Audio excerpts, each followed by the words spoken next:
Two strong earthquakes, one measuring 5.4 and 2 hours later a second measuring 5.9 magnitude, have rocked central Italy, damaging buildings and blocking roads. No casualties have been reported. Both tremors, which struck in the late evening local time, sent residents running into the streets. Officials in the town of Viso, not far from one epicenter, have reported a dozen injuries and the collapse of several old rural churches. Both quakes were located in Macerata province, but were felt across a large swathe of central and southern Italy. They were even strong enough to register more than 150 kilometers south in Rome. So it started shaking and I didn't know. I tapped in and I said, is this an earthquake happening? And we saw that the windows were opening back and forth and the chandelier was rocking back and forth. So we were really surprised. In one town, the local mayor said some 300 people had gathered in the main square, fearful of further quakes.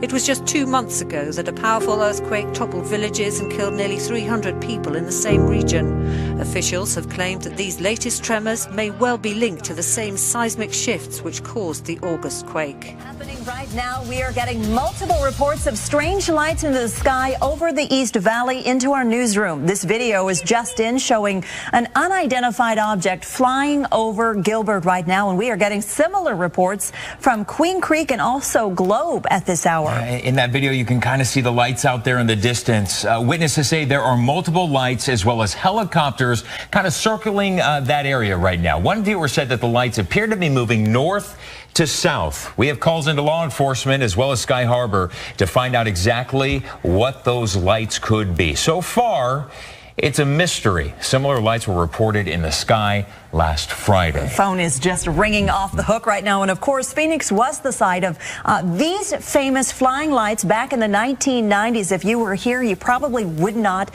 forget. Those 5 lights flying in formation have always been controversial. The military always said they were part of a routine flare exercise, but a lot of people didn't buy that explanation. It was the largest mass UFO sighting of all time. NASA's spacecraft has noticed that the Saturn's North Pole appears different when compared over the last several years. In a news release, the agency notes 2 natural color images from NASA's Cassini spacecraft show the changing appearance of Saturn's North Pole region between 2012 and 2016. Furthermore, NASA says scientists are investigating potential causes for the change in color of the region inside the North Polar hexagon on Saturn. The color change is thought to be an effect of Saturn's seasons. In particular, the change from a bluish color to a more golden hue may be due to the increased production of photochemical hazes in the atmosphere as the North Pole approaches summer solstice in May 2017. According to NASA, researchers think the hexagon, which is a 6-sided jet stream, might act as a barrier that prevents haze particles produced outside it from entering. The WWF Conservation Group reported this week that worldwide populations of mammals, birds, fish, amphibians, and reptiles have decreased by almost 60% since 1970 as human activities overwhelmed the environment. Their report said that an index assembled with data from the Zoological Society of London to measure the abundance of biodiversity was down 58% from 1970 to 2012. It is predicted to fall 67% by 2020 on current trends. This decline is another sign that people have become the force for change on Earth. Conservation attempts seem to be having little impact as the index is showing a sharper plunge in wildlife populations than 2 years ago. Steve Johnson is a 4th-generation citrus farmer with 600 acres in central Florida. It's not a job and it's not a business, it's a way of life. And it's in jeopardy because of this bug from China, which carries the tree disease known as greening. It can kill a citrus tree in as little as 3 years. We're always constantly looking, is there a way to cut cost? Do we want to take money out of our pocket? I'm the 4th generation to be here, and to give that up would really hurt me. The infected trees produce oranges that are much smaller. They're also misshapen, and they fall from the tree prematurely. The citrus industry is a $10 billion business in Florida, but next year's harvest is predicted to be one of the lowest on record. And that's because 90% of the orange groves statewide are infected with greening. Florida's oranges are mainly used to make juice, Prices have jumped nearly 19% since greening was detected 11 years ago. These fruit are smaller and they're lopsided. Michael Rogers is an entomologist with the University of Florida. They're not harvesting as much fruit as they used to. They're spending 3 times the money to get that crop, and the crop's much smaller. So the profit margins have dropped dramatically. Researchers here are trying everything. Gene splicing to create tolerant trees, experimental hydroponics groves with netting that keep pests out. But many farmers have given up. Oranges have given way to weeds on 130,000 acres of ghost orchards. Steve Johnson isn't walking away. I get the sense greening's not going to kill that. No, it might kill the trees, but it's not going to kill our spirit. It is an industry on the brink because of a tiny bug threatening to squeeze every drop of life out of it. The theories that the global AIDS and HIV epidemic started in New York around 1970 have been confirmed by a new genetic study. The news clears the name of a gay flight attendant long vilified as being patient zero. Researchers used frozen blood samples from patients that were taken years before HIV was recognized. The blood was used to show that HIV was circulating widely during the 1970s, years before people began noticing the virus in the early 1980s. The evidence supports claims that the virus came to the United States from the Caribbean, possibly from Haiti, in 1970.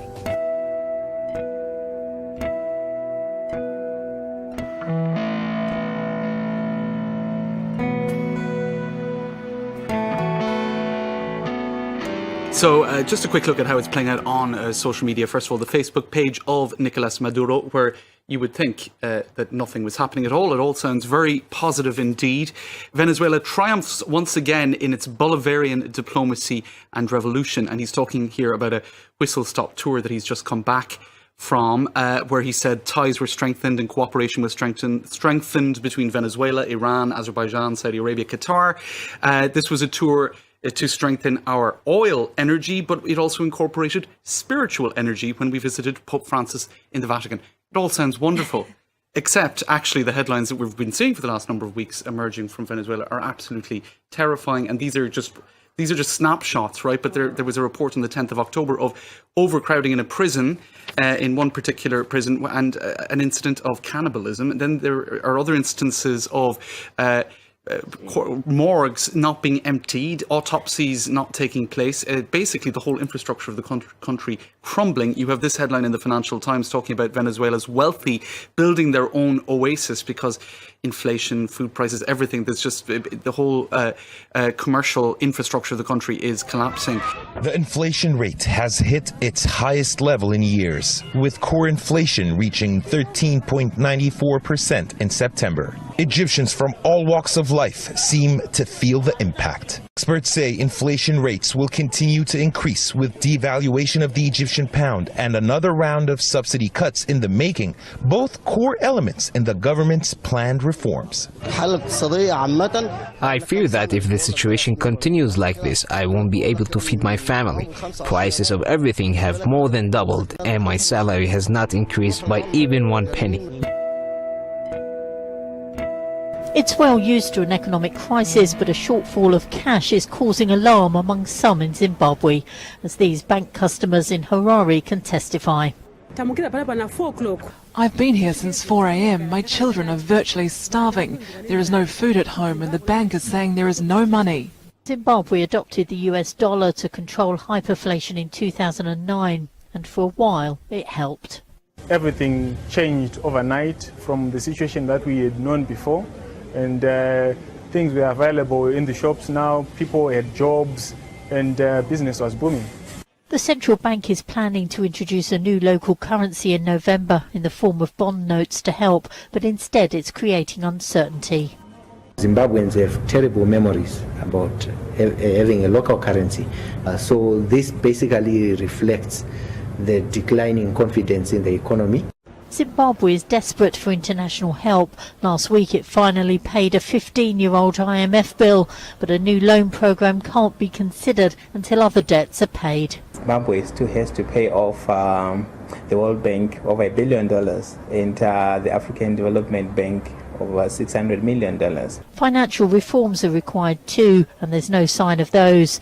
That means Harare must continue spending 82% of its national budget on public sector salaries, while many Zimbabweans wonder where the next meal is coming from.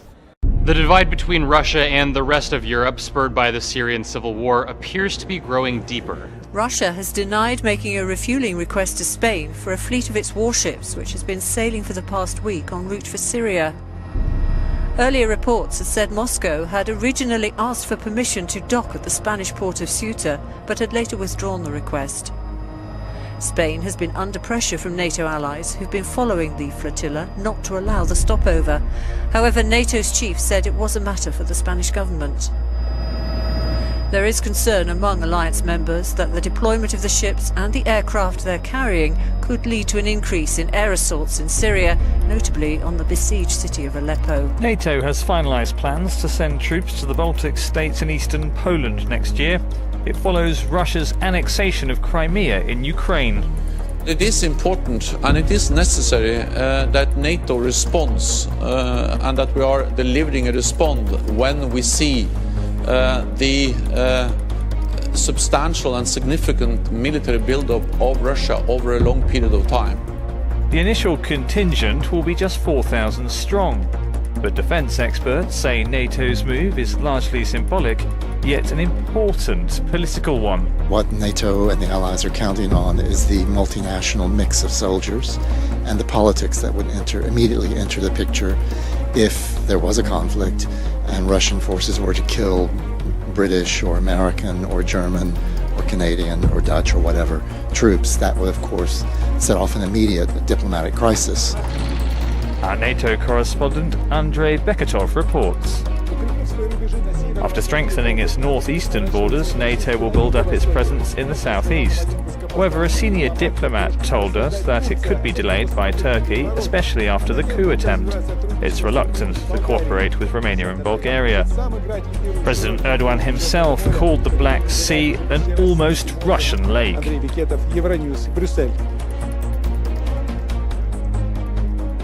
Russian strategic missile troops reportedly launched an RS-18 ballistic missile on Tuesday.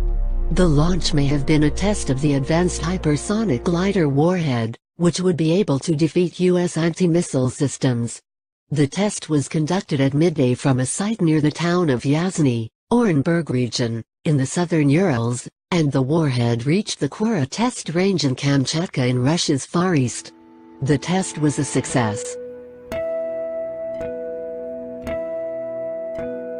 Meanwhile, in another sign perhaps of just how ugly this election season has been, Donald Trump's star on the Hollywood Walk of Fame has been destroyed. You can see essentially what's left of it here. Los Angeles police are investigating an attack that destroyed Republican presidential candidate Donald Trump's star on the Hollywood Walk of Fame less than 2 weeks before the election.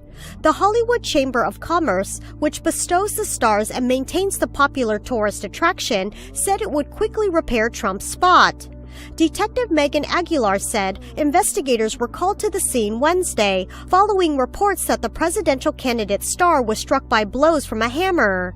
Officer Sal Ramirez said a sledgehammer, construction hat and vest, and a pick were recovered nearby. A man who identified himself as Jamie Otis said he's responsible for the damage, telling the website Deadline Hollywood that he originally intended to remove Trump's star. An armed militant group that has been involved in standoffs with the federal government is advising its members to monitor polling places on Election Day. The idea of militia members located at polling stations raises concerns of possible voter intimidation. Militia members are being asked to make incognito intelligence gathering and crime spotting teams to monitor, record, and follow anyone suspected of committing fraud. It comes after Republican presidential nominee Donald Trump urged his supporters to position themselves at polling stations to watch Election Day activities. A new report shows Hillary Clinton tops the list of candidates who have received campaign donations from Islamists. That list was compiled by the Middle East Forum. They define an Islamist as someone who shares radical Islamic ideas with people like Iran's leaders and the Islamic State. They want to see Islamic Sharia law imposed on people of the United States. MEF says Islamists like the Council on American Islamic Relations, or CARE, are trying to influence politicians this election season. Senior officials from CARE have donated almost $20,000 to Hillary Clinton's campaign. Donald Trump has accepted no Islamist campaign contributions. It's been just 1 week since UNESCO's executive board sent Israel into an outrage after ratifying a controversial resolution that ignored Jewish and Christian ties to Jerusalem's holiest sites. Now, a new resolution has just been passed by the body's World Heritage Committee, again ignoring the Jewish link to the Temple Mount. The resolution, called Old City of Jerusalem and its Walls, accuses Israel of various violations and refers to the Temple Mount exclusively by its Muslim names. The beloved holy site to both Jews and Christians alike is even solely defined as a Muslim holy site of worship. Unlike last week's resolution, this resolution does not mention the importance of Jerusalem's Old City for the three monotheistic religions. At the opening of today's vote, the Turkish chairperson of the World Heritage Committee proposed that the resolution be adopted by consensus, which would have made it seem as though the resolution's passage was a unanimous decision. But Tanzania and Croatia asked for a secret ballot, paving the way for abstentions in the vote. In the end, 10 of the committee's 21 member states voted in favor of the resolution, while 8 abstained and only 2 opposed the text.